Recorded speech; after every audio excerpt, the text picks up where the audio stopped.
12 থেকে 16 বছরের বাচ্চার বয়সটা কিন্তু তার থিঙ্কিং প্রসেস গ্রো করার, তার পার্সোনালিটি বিল্ডিং করার। মানে এই বয়সে বাচ্চা যে দিশাতে ভাববে সেই দিশাতেই কিন্তু সে চলা শুরু করবে।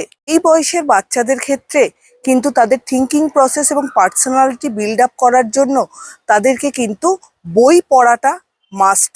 এবং বই পড়ার ক্ষেত্রে কি তাদের চেঞ্জেস হতে পারে যদি তারা বই পড়াটা অভ্যেস করে, আজকে আমি আমার ভিডিওর ভেতর থেকে সেটাই তোমাদের সাথে ডিসকাস করব। এই যে বাচ্চার ব্রেন খুব তাড়াতাড়ি ডেভেলপ করে, আর সেই জন্য যত সে বই পড়বে তত তার imaginary power, thinking power, decision making power এবং তার সাথে সাথে প্রবলেম সলভিং এবিলিটিটাও কিন্তু অনেক পরিমাণে বেড়ে যাবে যদি সে কন্টিনিউয়াস বই পড়ে।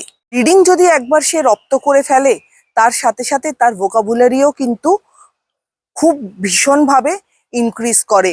আর ভোকাবুলারি যখন ইনক্রিজ করে তার কিন্তু সেক্ষেত্রে যে কোনো বিষয়ে রাইটিং স্কিলটাও কিন্তু সে পারদর্শী হয়ে ওঠে।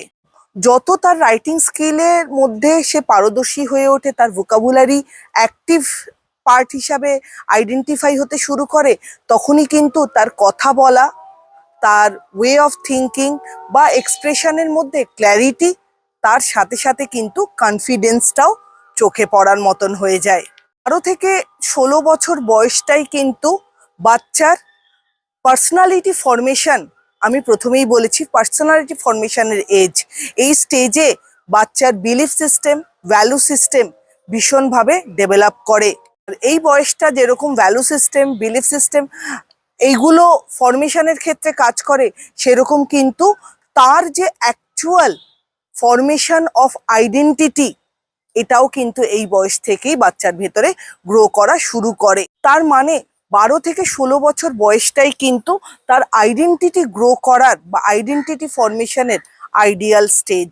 শুধুমাত্র আপনি যদি চান আপনার বাচ্চা পড়াশোনার দিক থেকে একজন ভালো রিডার বা রাইটার তৈরি হোক, তার থেকে বলবো একজন মানুষ যদি সে তৈরি করতে চান, তাহলে অ্যাটলিস্ট বাড়িতে সমস্ত কিছুর মধ্যেও 20 মিনিট আইডেন্টিফাই করুন তার, বা সিলেক্ট করুন তার বই পড়ার ক্ষেত্রে। রিডিং টাইম রিচুয়ালটা যদি বাড়িতে রাখা হয়, তাহলে আমার মনে হয় বাচ্চার রিডিং হ্যাবিটও ডেভেলপ করবে। আর এই বয়সটা যেহেতু ব্রেন ডেভেলপমেন্টের সব থেকে ক্রুশিয়াল সময়, এই বয়সে রিডিং স্কিলটা যদি সে একবার অ্যাডাপ্ট করে ফেলে, তার কিন্তু ভবিষ্যতে একজন ভালো মানুষ হওয়া থেকে তাকে কেউ আটকাতে পারবে না। ভিডিওটা ভালো লাগলে চ্যানেলটা লাইক অ্যান্ড সাবস্ক্রাইব করে দেবেন।